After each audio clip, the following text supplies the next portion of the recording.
Welcome welcome welcome watchers, मैं हूं Almas Jacob और आप देख रहे हैं war what is it good for, ask PM Modi and his friend.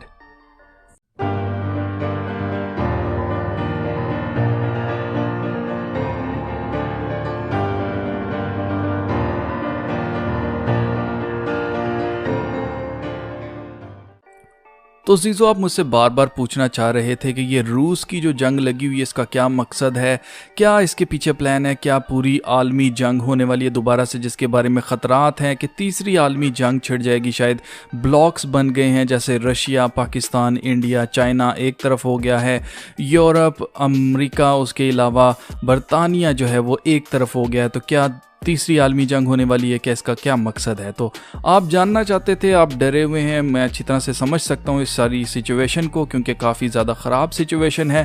तो इसमें मैं पहले भी वीडियो बनाकर आपको बता चुका हूँ, लेकिन आज की वीडियो में ख़ास तौर से हम बात करेंगे इंडिया की, और हम ख़ास तौर से बात करेंगे कि रूस का सदर इंडिया क्यों आया था। अगर आपको याद हो तो कुछ माह पहले मैंने एक वीडियो बनाई थी जिसमें नरेंद्र मोदी जो हैं, जो पीएम मोदी हैं इंडिया के, उन्होंने अपने पार्लियामेंट के अंदर खुले आम ये स्पीच दी थी न्यू वर्ल्ड ऑर्डर के ऊपर कि ये जो बीमारी चल रही है, इस बीमारी के ख़त्म होते ही न्यू वर्ल्ड ऑर्डर आना है। उन्होंने ये नहीं कहा कि आएगा या कभी आने वाला है, उन्होंने साफ साफ बताया कि जैसे ही ये बीमारी ख़त्म होगी न्यू वर्ल्ड ऑर्डर लागू कर दिया जाएगा। उन्होंने कहा कि जी कौन होगा इसको चलाने वाला, कौन इसको लीड करेगा, ये देखना पड़ेगा, मगर इंडिया दुनिया से कटकर नहीं रह सकता है। आप पहले ये पीएम मोदी के मुंह से खुद अल्फाज सुन लें, उसके बाद मैं एक्सप्लेन करता हूं कि कैसे ये जो चीज़ है वो लिंक करती है रशिया के साथ। मानव जात, मानव मूल्य संकट के घेरे में थे, निराशा छाई हुई थी, और सेकेंड वर्ल्ड वॉर के बाद पोस्ट वर्ल्ड वॉर एक दुनिया में एक नया ऑर्डर, न्यू वर्ल्ड ऑर्डर उसने आकार लिया। शांति के मार्ग पर चलने के शपथ हुई। सैन्य नहीं, सहयोग, इस मंत्र को लेकर के दुनिया के अंदर विचार प्रबल होते गए। यूएन का निर्माण हुआ, यूएन का निर्माण हुआ, यूएन का निर्माण हुआ, इंस्टीट्यूशंस बनी, इंस्टीट्यूशंस बनी, भांति भांति के मैकेनिज्म तैयार हुए ताकि विश्व को पोस्ट वर्ल्ड वॉर के बाद एक सुचारू ढंग से शांति की दिशा में ले जाए। लेकिन अनुभव कुछ और निकला कि दुनिया में शांति की बात हर कोई करने लगा। पोस्ट वर्ल्ड वॉर शांति की बातों के बीच भी हर कोई जिसकी ताकत थी अपनी सैन्य शक्ति बढ़ाने लगा। वर्ल्ड वॉर के पहले दुनिया के पास जो सैन्य शक्ति थी, यूएन के बाद वो सैन्य शक्ति अनेक गुना बढ़ गई। यूएन के बाद वो सैन्य शक्ति अनेक गुना बढ़ गई। छोटे मोटे देश भी सैन्य शक्ति की स्पर्धा में आने लग गए। शांति की चर्चा बहुत हुई, लेकिन हकीकत इस बात विश्व को स्वीकार करना होगा कि सैन्य शक्ति की तरफ बड़ी बड़ी ताकतें और पुरजोश चल पड़ी। बड़ी बड़ी ताकतें और पुरजोश चल पड़ी। जितने इनोवेशन हुए, रिसर्च हुए, वो इसी कालखंड में हुए। सैन्य शक्ति के जितने इनोवेशन हुए, रिसर्च हुए, वो इसी कालखंड में हुए। सैन्य शक्ति के पोस्ट कोरोना भी एक नया वर्ल्ड ऑर्डर नजर आ रहा है। पोस्ट कोरोना के बाद दुनिया में एक नया संबंधों का वातावरण शेप लेगा। हमें तय करना है कि हम वर्ल्ड वॉर के बाद एक मुख्य दर्शक के रूप में बदलती हुई दुनिया को देखते रहे और अपने आप को कहीं एडजस्ट हो सकते तो करने की कोशिश की। हमारे लिए वो कालखंड भी वैसा ही था। लेकिन आज पोस्ट कोरोना जो नया वर्ल्ड ऑर्डर तैयार होगा, और होना ही है, किस रूप का होगा, कैसा होगा, कौन उसको इनिशिएट करेगा, वो तो वक्त बताएगा। लेकिन दुनिया ने जिस प्रकार से संकट को झेला है, दुनिया इस पर सोचने के लिए मजबूर हुई है और होना है। कौन उसको इनिशिएट करेगा वो तो वक्त बताएगा, लेकिन दुनिया ने जिस प्रकार से संकट को झेला है, दुनिया इस पर सोचने के लिए मजबूर हुई है और होना है। जी तो जीजो, आपने सुना कि पीएम मोदी जो है वो स्पीच दे चुके हैं न्यू वर्ल्ड ऑर्डर के ऊपर। और मैं आपको बताना चाहता हूँ कि स्पीच में इन्होंने कहा था कि जो ताकतें हैं, जो कि इंडिया से भी बड़ी ताकतें हैं, वो ताकतें जो हैं वो न्यू वर्ल्ड ऑर्डर लगाना चाहती हैं और ये किसी सूरत भी दुनिया से कट कर नहीं रह सकते। यहाँ पर इन्होंने जो अल्फाज इस्तेमाल किए थे, इन्होंने कहा था कि न्यू वर्ल्ड ऑर्डर तो आना ही आना है, लेकिन कौन इसको लीड करेगा वो अभी पता नहीं है। तो मैं आपको बताना चाहता हूं कि ये जितने भी प्राइम मिनिस्टर्स होते हैं, प्रेसिडेंट्स होते हैं मुल्कों के, इनको बताया जाता है कि आपने आगे क्या करना है। जैसे कि अगर आपको याद हो तो मैं आपको बता चुका हूं कि वर्ल्ड इकोनॉमिक फोरम के ऊपर पूरी दुनिया की इकोनॉमी के ऊपर फैसला किया जाता है कि इस साल इन्होंने क्या करना है। और ये जो प्रेसिडेंट्स होते हैं, प्राइम मिनिस्टर्स होते हैं, इनको बुलाकर इनको बताया जाता है कि हमारे प्लान्स क्या हैं, आगे हमने क्या करना है, और वही सब कुछ ये लोग फॉलो करते हैं। अगर आपको याद हो तो 6 दिसंबर को रशियन प्रेसिडेंट व्लादिमीर पुतिन जो है वो 6 दिसंबर को 6 घंटे की फ्लाइट लेके 6 घंटे के लिए मिलने आया था इंडिया के अंदर प्राइम मिनिस्टर मोदी को। आपने नोट किया हो तो यहाँ पर 666 बनता है। इसके ऊपर पूरी मैंने एक वीडियो बनाई थी, अगर आपने वो वीडियो नहीं देखी है उस वीडियो को आप ज़रूर देखिए, आपको समझने में आसानी होगी कि असल में ये हुआ क्या था, कैसे ये 666 मार्क ऑफ द बीस्ट को बनाता है।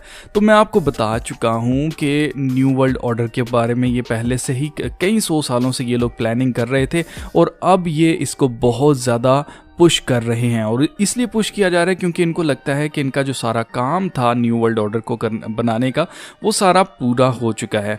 उसके लिए अब क्योंकि ये ऑर्डर आउट ऑफ क्योस लेके आते हैं, इसलिए पहले क्योस लाया जा रहा है। अब क्योस क्या क्या आ रहा है आपके सामने, हालिया बीमारी जो थी उसके अलावा वो काफ़ी नहीं थी, इसलिए इन्होंने क्योस के लिए अब जंग बर्पा कर दी है।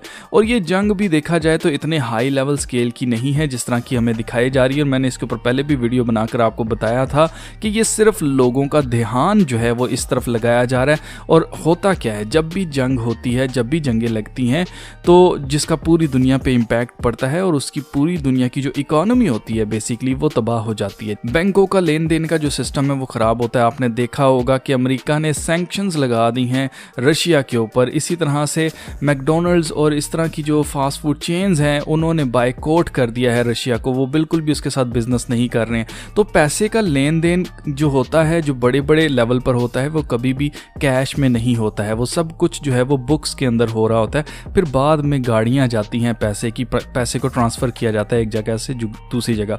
तो जब भी जंगें होती हैं तो ये सारा सिस्टम जाम हो जाता है। जब ये सिस्टम जाम हो जाता है लेन देन का, तो फिर इकोनॉमी के अंदर थोड़ी सी गड़बड़ नहीं आती है, बहुत बड़ी गड़बड़ आती है और ये हमेशा इकोनॉमी को तबाह करती है ये जंगें। और इससे होता ये है कि जब इकोनॉमी तबाह हो जाती है फिर उसका सल्यूशन ये निकाला जाता है कि या तो नए नोट जो है उनको दोबारा से प्रिंट किया जाए, जो गैप आ जाता है मार्केट के अंदर पैसों का उसको पूरा करने के लिए नए जो डॉलर्स हैं या जो नए रुपए हैं उनको प्रिंट किया जाता है। तो ये जब भी प्रिंट किया जाता है तो उससे वैल्यू जो होती है पैसे की वो कम होती है, क्योंकि पीछे गोल्ड स्टैंडर्ड जो है उसको तो ख़त्म कर दिया गया था 1971 के अंदर। तो यहाँ से हमें पता चलता है कि दुनिया की इकोनॉमी जो है उसको तबाह किया जा रहा है, क्योस लाया जा रहा है, जिसका मकसद दुनिया के अंदर तबाही को लाना है ताकि इन्फ्लेशन आए। जब चीज़ें महंगी तरीन हो जाएंगी तो इसका हल ये निकाला जाएगा कि सारी दुनिया को डिजिटल कर दिया जाए। आपको याद होगा कि बिल गेट्स डिजिटल आईडीज़ के ऊपर काम कर रहा था। इसी तरह और बहुत सारी वीडियोस मैं बना चुका हूं जिसमें मैंने आपको सारे एजेंडास जो हैं वो एक एक वीडियो बनाकर मैंने आपको बताए हुए हैं कि कैसे पूरी दुनिया को डिजिटल की तरफ लेके जाया जा रहा है। और आपको पता है कि 5G भी आने वाला है, तो 5G जो है उसमें सारी चीज़ों को इंटरनेट के साथ कनेक्ट किया जाएगा। तो ये सारा जो ड्रामा किया जा रहा है वो बेसिकली पूरी दुनिया को डिजिटल करने के लिए किया जा रहा है। और अब आप सोचेंगे कि पूरी दुनिया को ये डिजिटल क्यों करना चाहते हैं, इससे इनको क्या फ़ायदा होगा? इससे इनको फ़ायदा ये होगा कि हर एक चीज़ जो भी बिजली के साथ चलेगी वो इंटरनेट के साथ आसानी से कनेक्ट हो जाएगी। जब वो इंटरनेट के साथ कनेक्ट होगी तो हर एक के ऊपर नज़र रखना आसान हो जाएगा। तो मुझे उम्मीद है कि आपको समझ आ रही होगी इस पूरी जंग का मकसद क्या है। और मैं जैसे कि आपको बता चुका हूँ कि जैसे लोग डरे हुए हैं, लोगों को लग रहा है कि शायद तीसरी आलमी जंग हो जाएगी, तो ऐसा कुछ भी नहीं होने वाला। तो अभी मैं आपको बता दूं कि इसका कनेक्शन क्या है इंडिया के साथ। तो जनाब, इंडिया के साथ कनेक्शन ये है कि तो जैसा कि मोदी ने अपनी स्पीच में कहा था कि हम नहीं जानते कि न्यू वर्ल्ड ऑर्डर को लीड कौन करेगा। तो मैं आपको बता चुका हूँ कि इनको इंस्ट्रक्शंस दी जाती हैं कि आपने ये करना है, फलां से मिलना है, आपने ये बात करनी है, लेकिन इनको ये नहीं पता होता है कि असल में पावर किसके हाथ में है। ये सब कुछ सीक्रेट रखा जाता है इनसे। तो इनको लग रहा है अभी ये जो ब्लॉक बन रहा है इंडिया, पाकिस्तान और ये सारे जो रशिया के साथ मिले हुए हैं, इनका ब्लॉक ये बन रहा है, उनको लग रहा है कि पावर शिफ्ट होने वाली है, अमेरिका का टाइम खत्म हो गया है। अब जब पावर शिफ्ट होगी तो लोगों को लग रहा है, इस ब्लॉक वालों को, जो एशिया वाले हैं, कि रशिया बड़ा है तो रशिया के पास पावर जाने वाली है, जिसकी वजह से इंडिया जो है वो लूज नहीं करना चाहता है। वो नहीं चाहता कि वो गलत साइड के ऊपर हो जब पावर शिफ्ट की जाए। तो इसलिए इंडिया जो है रशिया के मामले में कुछ भी नहीं बोल रहा है, ना तो वो रशिया को कंडेम कर रहा है और ना ही वो रशिया का खुलकर साथ दे रहा है, लेकिन बीच में से वो रशिया की तरफ ही है। और उसकी रीज़न ये है कि ये एक ब्लॉक बन रहा है, उसको लग रहा है कि पावर जब शिफ्ट होगी, जब न्यू वर्ल्ड ऑर्डर आएगा, तो हो सकता है कि रशिया को पावर दी जाए। तो अज़ीज़ो, खुदा के कलाम में लिखा है, उनसे मत डरो जो जिस्म को मार सकते हैं, जिस्म को ख़त्म कर सकते हैं, हलाक कर सकते हैं, बल्कि उससे डरना चाहिए हमें जो जिस्म और रूह दोनों को आग में डाल सकता है। यानी कि हमेशा के लिए हमें आग में जो डाल सकता है वो खुदा है। हमें खुदा से डरने की ज़रूरत है। हमें इस वक्त में बिल्कुल भी खौफज़दा होने की ज़रूरत नहीं है, क्योंकि यीशु मसीह ने कहा कि देखो, मैं दुनिया के आखिर तक हमेशा तुम्हारे साथ हूँ। यीशु मसीह हमारे साथ है, इसलिए आपको बिल्कुल भी खौफज़दा होने की ज़रूरत नहीं है। और मत सोचें इन चीज़ों के बारे में, क्योंकि मैं आपको बता चुका हूँ कि ये सिर्फ और सिर्फ आपका ध्यान हटाया जा रहा है मेन इशू के ऊपर से। मेन इशू ये है कि इन्फ्लेशन आने वाली है, यानी कि बहुत ज़्यादा महंगाई जो है वो आने वाली है। इसलिए ये जो जंग है ये किसी सूरत भी तीसरी आलमी जंग की शक्ल नहीं लेगी। और मैं आपको याद दिलाना चाहता हूँ कि यीशु मसीह ने फरमाया था कि तुम जंगे और जंगों की अफवाहें सुनोगे। तो ये जंगों की अफवाहों में से एक अफवाह है कि तीसरी आलमी जंग हो जाएगी।